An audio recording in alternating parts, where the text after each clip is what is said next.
তারপর তোমার next plan কি? বাড়িতে গিয়ে জমিয়ে মাছের ঝোল আর ভাত খাবো। আহা, আমি জিজ্ঞেস করছি লাইফের নেক্সট প্ল্যান কি? ও, ইচ্ছা আছে সিঙ্গাপুরে গিয়ে একটা ভালো চাকরি জোগাড় করে নিজের পায়ে দাঁড়াবো, তারপর ওখানকার একটা ছেলেকে বিয়ে করে সুখে শান্তিতে ঘর সংসার করব। এটা কিন্তু একেবারে ঠিক নয়।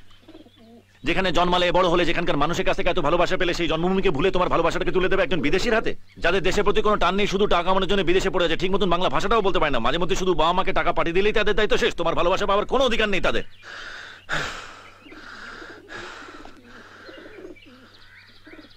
সবাই যদি বিদেশিদের দিকে ঝোঁকে, তাহলে আমার মতন বিশুদ্ধ বাঙালি ছেলেদের কি হবে? ঠিক আছে ঠিক আছে, আমি যদি বিদেশে যাইও, ফিরে এসে ঠিক তোমারই মতন এখানে সেটেলড একজন বিশুদ্ধ বাঙালি ছেলেকে বিয়ে করব।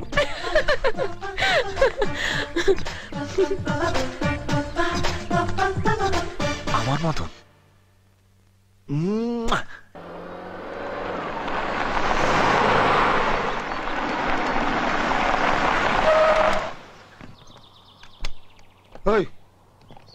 একে শর্ত বল, যা। এখান থেকে গাড়ি সরা। কি হলো, কথাটা কানে যাচ্ছে না? এখান থেকে গাড়ি সরা।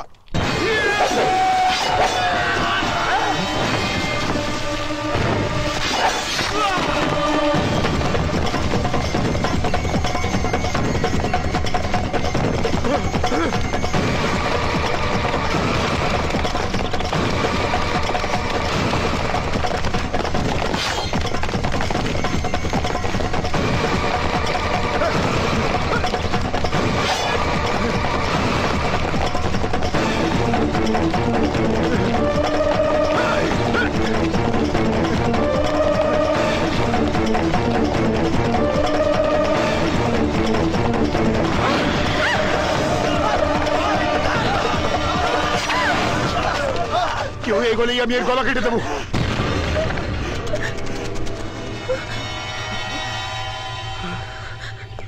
ষাঁড় তাড়িয়ে আনার আর কোনো জায়গা পেলে না মঙ্গলদা? হ্যাঁ, সবে সাজিয়ে এনেছিলাম, সব ঘেটে দিল। ভাবো তো মটকাটা কেরম গরম হয়, তার উপরে আবার ওর গলায় ছুরি, একসঙ্গে দুটো ভুল। এই যে মিস্টার ষাঁড়, ওকে ছেড়ে দিয়ে চুপচাপ এখান দিয়ে বেরিয়ে যাও, কেউ কিছু বলবে না, যাও। চুপ! এই গলেই কিন্তু আমি ওর গলা কেটে দেবো, আমি ওর গলা কেটে দেবো। দেখেছো হাম হাম্বা করেই যাচ্ছে। আরে বলছি ওকে এখান থেকে ছেড়ে দিয়ে চুপচাপ বেরিয়ে যাও, কেউ কিছু কথাই শুনছে না। এগোবি না, এগোবি না, আমি গলা কেটে দেবো।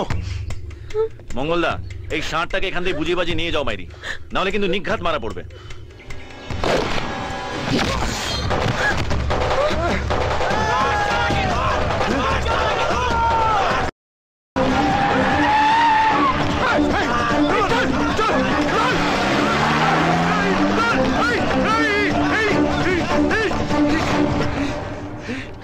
কত করে বোঝালাম, শুনলই না ষাঁড়ের বেটা।